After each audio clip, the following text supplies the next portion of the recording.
everyone, welcome back to Shiv Shakti Innovation. This is a unique class for all of you in which I always try to provide a class full of happiness, fun and knowledge and motivation too. Okay, so today is World International Youth Day. तो अब आज हम इस topic पे जानेंगे कि क्यों और स्पेशल क्या है, क्यों मनाया जाता है ये युवा दिवस या अंतर्राष्ट्रीय युवा दिवस क्यों मनाते हैं। और उसके बाद हम लोग जो थोड़ी एजुकेशनल डिजीज पे मैंने जो वीडियो बनाया था उसको कंटिन्यू करेंगे। तो पहले हम लोग थोड़ा सा इस पे डील करते हैं, जानते हैं। ओके, तो आप लोग बने रहिएगा वीडियो पे और लास्ट तक जरूर देखिएगा। ओके, तो ये क्यों मनाते हैं, ये बहुत इंटरेस्टिंग बात है। तो स्वामी विवेकानंद जी के बारे में आप लोग मोस्टली सारे स्टूडेंट जानते हैं और जानना भी चाहिए, क्योंकि वो एक फेमस, वर्ल्ड के फेमस यूथ थे। ओके, और काफ़ी कम एज में उन्होंने शरीर त्यागा। और उनका जो पूरा नॉलेज था वो भक्ति में, मूर्ति पूजा, ये सब में बिलीव नहीं करते थे। तो ऐसे तो उनकी ऑटो बायोग्राफी आप लोग भी सर्च मारेंगे तो मिलेगी, बट मैं शॉर्ट में बता रही हूँ। उसमें क्या हुआ कि इनका जो बर्थ हुआ था विवेकानंद जी का मकर संक्रांति के दिन 12 जनवरी 1863 को हुआ था। और इनकी मम्मा का नाम, माता का नाम भुवनेश्वरी देवी था। वो बहुत ही स्पिरिचुअल थी, भक्ति में जिसको कहते हैं। वो राम और कृष्ण को हमेशा मानती थी, लाइक करती थी, एंड शिवा को भी, लॉर्ड शिवा को भी मानती थी। तो और उनकी इच्छा थी कि एक मुझे, हे भगवान, हे प्रभु, मुझे एक ऐसा बच्चा दो जिसमें आपके सारे गुण कूट कूट के भरे हों। तो जब वो विवेकानंद जी आने वाले थे तो उनकी ऐसे ऐसे थॉट हुआ करती थी। तो एक दिन उन्होंने सपने में देखा कि लॉर्ड शिवा उनके सामने प्रकट हो गए हैं और वो बोल रहे हैं कि मैं, मतलब तुम्हारा बच्चा मैं आने वाला हूँ, ऐसे ऐसे करके। तो वो काफ़ी खुश हुई। और उसके कुछ दिन बाद जब विवेकानंद जी आए तो वो बचपन से ही बहुत ही ज़्यादा नॉलेजफुल, क्यूरियोसिटी से भरे हुए, बहुत ही ज़्यादा गुणवान, ज्ञानवान जो भी कहें। और उनकी आईक्यू जो थी वो बहुत ही ज़्यादा हाई थी। तो वो हमेशा नई नई क्वेश्चन मम्मा से पूछते रहते थे। उनकी मम्मा जब पूजा करती थी तो वो बोलते थे कि ये क्या कर रही हो, कहाँ है भगवान। तो एक दिन तो ऐसा हुआ कि वो भगवान को की सर्च में, उनकी मम्मा कहती थी कि कब आएगा भगवान, भोग लगा रही है, पूजा कर रही तो कब आएगा। तो बोलती थी कि रात को आते हैं, वो रात को खाते, तो खाना खाएंगे जब आप सो जाओगे। तो उन्होंने इतनी क्यूरोसिटी थी उनके अंदर, जानने की इच्छा थी भगवान के बारे में कि वो, तो एक दिन मम्मा से बिना बताए निकल पड़े मंदिर की ओर और जाके वहाँ वो भगवान को खोजने लगे। फिर उनकी मम्मा काफ़ी खोजी, उनको समझ में आ गया था। वो करीब 5 से 7 साल के थे शायद। तो उनमें गए, खोजने लग गए। और खोजते खोजते मम्मा को पता था कि वो वहाँ नरेंद्र, उनका बचपन का नाम, चाइल्डहुड नेम जो इनका था वो नरेंद्र नाथ दत्त था। और ये वहाँ पे जाते हैं। और फिर इनकी मम्मा को पूरा डाउट था कि ये वहीं पे जाएगा। तो वो जाके खोजती है, उनका बच्चा वहाँ पे मिल जाता है। फिर समझा बुझा के ले आती है कि गॉड के बारे में तुम्हें बताऊंगी, ये जरूर तुमको इनके बारे में ज्ञान मिलेगा। और भगवान से रोज प्रे करती थी कि हे भगवान, इसको ज्ञान दो, जिसको आत्मज्ञान कहते हैं। और एक बात मैं बता दूं कि ये तो बहुत लंबी टॉपिक है, आप लोग भी सर्च मारेंगे नेट पे तो आ जाएगी। आप लोग ये बताने के पीछे एक ही मेरा फंडा है कि देखिए, ना यूट्यूब पे ना वीडियोस की कमी है, ना टीचर्स की कमी है, और ना मोटिवेटर्स की कमी है, ना स्पीकर्स की कमी है। तो एक जो बात होती है यूट्यूब पे आने के पीछे, मेरा एक ही मकसद है, वो ये है कि बस मैं बच्चों में ज़्यादा से ज़्यादा ज्ञान, आत्मज्ञान जिसको कहते हैं, और आत्मनिर्भरता जिसको कहते हैं, वो बना सकूं। ओके, तो विवेकानंद जी का कैसे ये जो टाइम है आज, इनके बर्थडे को कैसे youth day, international youth day कैसे साबित किया गया। संयुक्त राष्ट्र संघ ने इसको बताया कि क्यों बताया, इसके पीछे वजह क्या थी, क्या था इनमें ऐसा। तो मैं बता दूं कि जो बुद्धा, लॉर्ड बुद्धा के बारे में आप लोगों ने सुना है, जिनकी टीचिंग आप लोगों ने सुना होगा कि काफ़ी, ये इनको तो टीचिंग मिली थी कहाँ पे आपको पता है, बोध गया पे एक जगह थी, अंडर द पीपल ट्री, जहाँ पे इनको इनलाइटनमेंट मिला था। तो कि कौन है, और मतलब मृत्यु क्या है, शरीर को क्यों छोड़ता है, और फिर ये सब मिला था ज्ञान। लेकिन जो विवेकानंद जी थे, इनके गुरु थे रामकृष्ण परमहंस। और इन लोग को वो उनको खुद पता चला था, वो मेडिटेशन काफ़ी टाइम तक करते थे। और मेडिटेशन करने के पश्चात इनको पता था कि मैं खुद को मतलब शरीर नहीं समझना। तो आप बोलेंगे मैम ये क्या बता रहे हो, तो खुद को मतलब आप देखिए मैं 3 वर्ड बोलती हूँ: आत्मनिर्भरता, आत्मज्ञान, आत्म संयम, आत्मविश्वास, और एक और है आत्म त्याग। ओके, आत्म त्याग को हम बाद में लेते हैं। तो आप लोगों ने मोस्टली बच्चों ने, जिस सब तो हिंदी लाइक करते हैं तो सब ने सुना होगा आत्मनिर्भरता। कहने का आत्म मतलब क्या है? आत्मा। आत्मा मीन्स क्या है? ये लंबी चर्चा है, इस पे मैं हम लोग धीरे धीरे जानेंगे। तो क्या है, तो ये कैसे, क्या क्या परमात्मा क्या कहते हैं इसके विषय में, वो उनको बचपन से इस चीज़ का ज्ञान था कि मैं जो विवेकानंद हूँ, नरेंद्र नाथ, नाम तो बदल जाता है, ये मतलब मैं शरीर नहीं हूँ मैं, इसलिए वो मूर्ति पूजा भक्त इसमें बिलीव नहीं करते थे, बिकॉज वो खुद ही डिवाइन थे, उनमें दैवी गुण सारे थे। तो उनको पता था, उन्होंने भविष्यवाणी कर दी बहुत ही कम एज में कि मैं 40 ईयर्स को क्रॉस नहीं कर पाऊँगा। और एंड हुआ अंटिल फाइनली हुआ ये कि 39 ईयर्स में ही उन्होंने शरीर का त्याग कर दिया। और ये कैसे हुआ? आई थिंक उनको हार्ट अटैक आया था, जिसकी वजह से। और एक चीज़ मैं आपको बता दूं, जो गॉड पे जो जितना डीप ट्रस्ट करता है ना, उसको बहुत ज़्यादा कठिन परीक्षा से गुजरनी पड़ती है। लेकिन वो रिच बनना नहीं चाहते थे। वो ग्रेजुएशन के बाद काफ़ी नौकरी भी खोजी। इनके पिताजी की डेथ के बाद उन लोग की लाइफ में बहुत सारे दुख आए, और लेकिन वो कभी घबराए नहीं, और फाइनली वर्ल्ड फेमस हो गए। वो शिकागो सम्मेलन में भी उन्होंने ऐसा भाषण किया, और वहाँ पे जब पहुँचे वो फॉरेनर्स मिले, तो फॉरेनर्स ने उनको कहा कि हेलो किया, तो वो लोग समझे कि ये तो इंडियन है, इसको तो हिंदी आती है, इंग्लिश आती ही नहीं होगी। तो उन्होंने कहा हाथ जोड़ के नमस्ते किया, तो वो लोग समझ गए कि ये तो बस ऐसे है, इसको आता ही नहीं इंग्लिश। फिर उन्होंने जब कहा कि आप कैसे हो, तो पते की बात ये है कि उन्होंने कहा I am fine thank you. तो वो लोग पूछ रहे हैं बड़ी क्यूरियोसिटी से इनसे, क्योंकि इन पे जो एक्चुअली गॉड को मानते हैं, उन पे एक अलग सी दिव्यता, रॉयल्टी उनकी पर्सनालिटी में दिखती है। तो वो चीज़ थी उनके अंदर, जो इतने सारे बड़े बड़े वहाँ के साइंटिस्ट थे, रिचर्स थे, सारे अमीर लोग थे, वो उनको लाइक करते थे। क्या थी उनमें? कुछ ऐसी बात तो नहीं होगी, वो कैसे आई? तो फाइनली उनसे पूछा उन्होंने कि आप, जब मैंने इंग्लिश बोला तो आपने हिंदी में रिप्लाई किया कि नमस्ते, और जब मैंने कहा कि आप कैसे हो, तो आपने रिप्लाई किया कि I am fine thank you. बताइए इसके पीछे क्या रीज़न है? तो उन्होंने सबसे अच्छी बात कही, जो आप लोगों को भी जानना चाहिए।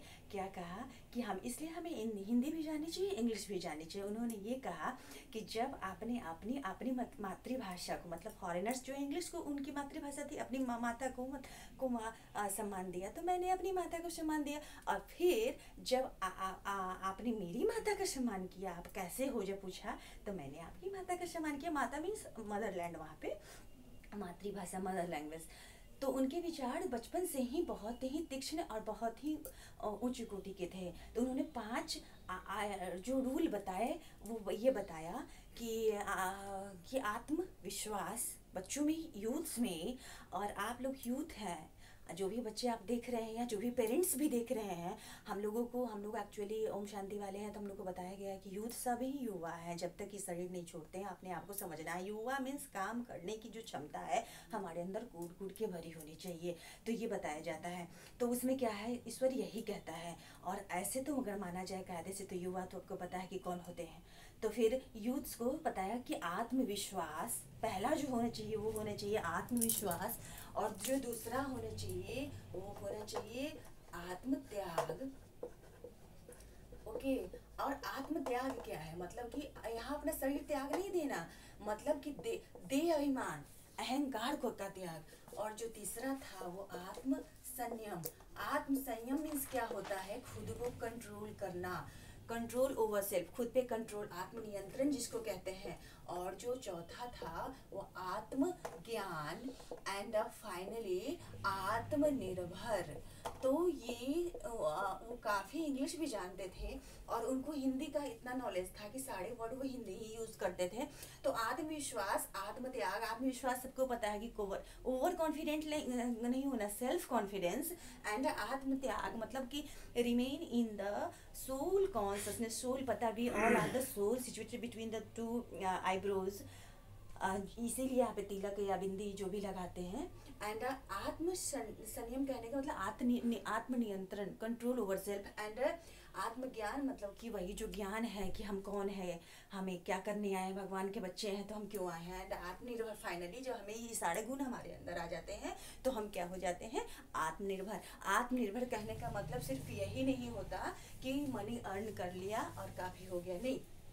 आत्मनिर्भर कहने का मतलब है कि आप में ये जो मैंने 4 क्वालिटीज़ बताया कि आत्मविश्वास कूट कूट के भरना होना चाहिए। आत्मत्याग कहने का मतलब कि कोई भी कुछ बोलता है तो ऐसा नहीं कि आपके हाथ में उनके हाथ में आपकी रिमोट है और जो भी वो कहते हैं आपको तुरंत में गुस्सा आ जाना चाहिए, आता है, ये नहीं। इसी को कहते हैं आत्मत्याग, मतलब देह अभिमान की अहंकार को छोड़ना। और जो तीसरी आत्मनिर्भरता, आत्म संयम और आत्म ज्ञान। आत्मज्ञान भी बहुत ज़रूरी है कि हम कौन ईश्वर के बच्चे हैं और हम शरीर नहीं है, हम शरीर को चलाने वाली शक्ति, आप लोगों को पता है लाइट जो शरीर से निकल जाती है, तो इस पर हम विस्तृत चर्चा करेंगे बाद में। तो आप लोग अभी मैं इसके बाद में अभी आपकी जो टॉपिक है why do we fall ill, मैं उस पर भी थोड़ा सा आऊँगी। एंड नेक्स्ट डे पे मैं हम उस टॉपिक पे एनसीईआरटी के सारे क्वेश्चन पे। एंड पेज नंबर 177 को आप लोग ध्यान से देखिएगा जो भी देख रहे हैं। एंड पेज नंबर 177 आप लोगों को समझ में आ रहा है कि क्या है precautions of the transmission of the disease के बारे में जो है वो हम डील करेंगे, ओके। तो नेक्स्ट वीडियो पे, और मैंने बहुत सारे वीडियोस पीछे भी दिए हैं, तो आप लोग प्लीज़ अपना प्यार बनाए रहें, दिखाते रहें, ताकि मैम को भी, मैम का यूट्यूब पे आने के पीछे कुछ ऐसा वो मकसद नहीं है, अच्छा लगे, ओके। तो आगे अच्छा लगा आपको विवेकानंद जी के बारे में जो मैंने बताया, वो कैसे, किस लिए वो, उनमें इतना जील था, इतना उत्साह था कि उनके नाम भी संयुक्त राष्ट्र संघ ने, उनके पास ज़्यादा वो रिच नहीं थे, पैसे नहीं था, धनी नहीं थे, तो वो उनको बना दिया कि आज के दिन इसको युवा दिवस घोषित किया जाए, डिक्लेयर कर दिया गया। तो ऐसी गुणवत्ता हमारे अंदर भी है, बस एक ही कमी है हमें उसे निखारने की। ईश्वर ने सबको हीरा बनाया है, निखरता वही है जो हमें मेहनत करता है। तो उनका एक स्लोगन था, क्या था? उनका एक स्लोगन था, arise awake, arise awake and stop not until the goal is reached. क्या था? अराइज, उठो जागो, एंड अवेक, जागो, and stop not until, stop not until your goal is reached। मतलब उठो जागो, उठो जागो, और तब तक लगे रहो, तब तक चलते रहो जब तक कि आप लक्ष्य को प्राप्त नहीं कर लेते हो, ओके। तो ये था उनका स्लोगन जो कि काफ़ी फेमस हुआ था। उन्होंने बहुत सारे स्लोगन बताए, हम लोग आगे भी चर्चा करेंगे, बिकॉज उनको जिसने अपना मोटिव बनाया, इंस्पिरेशन बनाया, लाइक सुभाष चंद्र बोस, लाल बहादुर शास्त्री, वो सब बहुत आगे गए। तो जैसे हम भी बच्चे हैं, हम अगर देखें तो कहने को हम एज से बड़े हैं, लेकिन युवा की कोई लिमिट नहीं बताई गई है। जो अब के साइकोलॉजी में बताते हैं कि काम करने की क्षमता जो हमारी है जितनी भी ज़्यादा है, युवा कहने का मतलब कि एक जोश, फुल ऑफ जील, इंथुसिज्म जिसको कहते हैं, वो होना चाहिए। तो आप लोग भी मोटिव बनाते हैं विवेकानंद जी को, तो बहुत आगे जाएंगे। एंड मेडिटेशन को अपना लाइफ का पार्ट बनाते हैं तो बहुत ही अच्छा फील करेंगे। और सारे जो बुराइयां हैं, ईर्ष्या, द्वेष, चलन, अहंकार, बदले की भावना, ये सब धीरे धीरे करके ख़त्म होगी। तो होप है आप लोगों को ये स्टोरी अच्छी लगी होगी। तो नेक्स्ट क्लास पे मैं फिर से दोबारा एक नई स्टोरी और थॉट के साथ आऊँगी। तो अभी जो है हम टॉपिक पे आते हैं, जो कि हमारा टॉपिक है क्या है, why do we fall ill. अगर आप लोगों ने इस पे पहले वीडियो जो मैंने दिया है वो नहीं देखा है तो प्लीज़ जाके देखें उसको। उस पर मैंने बताया है disease and healthy and disease free state of body जो है वो क्या है, ओके। तो पिछली वीडियो मैंने अभी बोला कि पिछले वीडियो में मैंने जो दिया है कि मैंने बताया, उस पर थंबनेल लगाया कि healthy and disease free state of body, and मैंने डिफाइन किया डिजीज़ को। और उसके बाद आज की जो टॉपिक है कि types of disease, it means कि डिजीज कितने प्रकार के होते हैं। एंड मैंने पिछली वीडियो में ये भी डील किया था कि सोर्सेस इसके क्या हो सकते हैं, intrinsic and extrinsic, internal and external. And अब दूसरी जो है difference between symptom and sign. And जो थर्ड है वो डिजीज कॉजिंग एजेंट क्या है। तो मैं इसको शॉर्टली डील करूँगी बिकॉज टू लॉन्ग वीडियो हो जाएगा। तो इसमें जो है वो कि डिजीज, टाइप्स ऑफ डिजीज को, इसको हम ऐसे आपकी एनसीईआरटी बुक में अगर देखेंगे तो there are 2 types of disease only. जो गिवन है वो ये कि infectious and non infectious. Okay, तो इन्फेक्शस को एक मिनट, इन्फेक्शस को कम्युनिकेबल एंड नॉन कम्युनिकेबल भी कहते हैं। एंड एक और है जो अभी है जिसको कहते हैं कि ऑन द डिजीज को ये जो है ना इसको 3 पार्ट में बांटा है इसको कि on the basis of period of occurrence.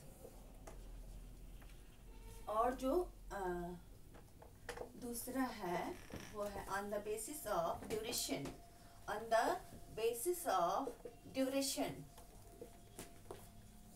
Duration मतलब समय अवधि के आधार पर, और इनकी उत्पत्ति के आधार पर, इनकी उत्पत्ति की अवधि के आधार पर। और जो थर्ड है वो है on the basis of pathogenicity और on the basis of the vectors, जिसको कहते हैं माइक्रो ऑर्गेनिज्म कहते हैं। On the basis of pathogen, on the basis of pathogen. तब आप लोग वाकिफ हैं इस टर्म से। तो अब ये इसी पे हम अभी जो मैंने कहा कि on the basis of pathogenicity जिसमें आता है उसी में बहुत टाइप में अभी डिवाइड हो जाएगा। इसमें पहले में जो इसमें आएगा पीरियड ऑफ अकरेंस में आएगा वो आएगा आपको इसी में आएगा एक्वायर्ड कॉन्जेनाइटल आएगा। And on the basis of duration में आएगा acute and chronic disease. Acute and chronic disease जैसे कि नेम से पता चल रहा है, acute means short term disease. मैंने क्या कहा, it is on the basis of time of duration of disease जो है ना, इसमें डिजीज की ड्यूरेशन कितनी है। Acute means short term disease and chronic means it is long term disease. और on the basis of period of occurrence पे आते हैं तो कंजेनाइटल है and I think acquired. Congenital जो है सिंस बर्थ से स्टार्ट हो जाता है। आई थिंक ये हेरिडेटरी भी हो सकता है क्योंकि मम्मा के साथ जब बेबी होता है, आने वाला होता है, तब से इसको कंसिडर किया जाता है। एंड एक्वायर्ड आफ्टर बर्थ है, यानी कि जब बच्चा आ जाता है उसके बाद से जो डिजीज वो लेता है उसको एक्वायर्ड डिजीज कहते हैं। तो यहाँ पे जो आता है इस वाले में वो कंजेनाइट, आपकी बुक में है कंजेनाइटल एंड एक्वायर्ड डिजीज आएगा। ओके, छोटा है यहाँ पे नहीं आया, sorry. Congenital and acquired disease. Congenital कहाँ से आएगा, कंजेनाइटल डिजीज आएगा मम्मा से। एंड उसको कब से, सिंस बर्थ, जैसे वो पैदा होता है, बेबी आता है उसके। And acquired after birth. Okay, जब आता है मम्मा से के साथ, वो 1 महीने 2 महीने 4 महीने 5 महीने 10 महीने जब तक का होता है, तब वो डिजीज जो भी लेता है that is acquired disease. Okay, on the basis of pathogenicity में इसमें different type of vectors like micro organism surrounding है ना, एंड एयर वाटर, कुछ भी हो सकता है। ओके, तो अब यहाँ पे जो there are mainly 4 micro organism which causes disease mostly। And इसी पे infectious and non infectious disease जो है माइक्रो ऑर्गेनिज्म के द्वारा होते हैं। तो इसी में आप कर सकते हैं infectious and non infectious and non infectious इसी में आएगा। और इसी में आएगा बिकॉज ये माइक्रो ऑर्गेनिज्म से होते हैं इन्फेक्शियस डिजीज। एंड वॉट इसमें अगर कहा जाए इन्फेक्शियस में, तो इन्फेक्शियस डिजीज में बी वाटर बॉर्न और एयर बॉर्न। ओके, और नॉन इन्फेक्शियस और other name for the infectious disease is communicable disease. And non-infectious, other name for the non-infectious disease, non-communicable. Understand? तो अब ये जो डिजीज थी, it may be waterborne or airborne, okay, and depend on the different type of microorganism like vectors, okay. तो hope है आज की class आप लोगों को अच्छी लगी होगी. अगर अच्छी लगती है तो प्लीज़ अप्रिशिएशन के लिए ओनली लाइक करें, एक दूसरे को शेयर करें, और अगर पेरेंट्स भी देख रहे हैं तो अपने बच्चे को दिखाएं. अगर नीड अच्छी लगे, वाकई मेरे वीडियो में दम है, तो प्लीज़ सब्सक्राइब करें. Okay, take care. ओम शांति. Thank you for watching my video.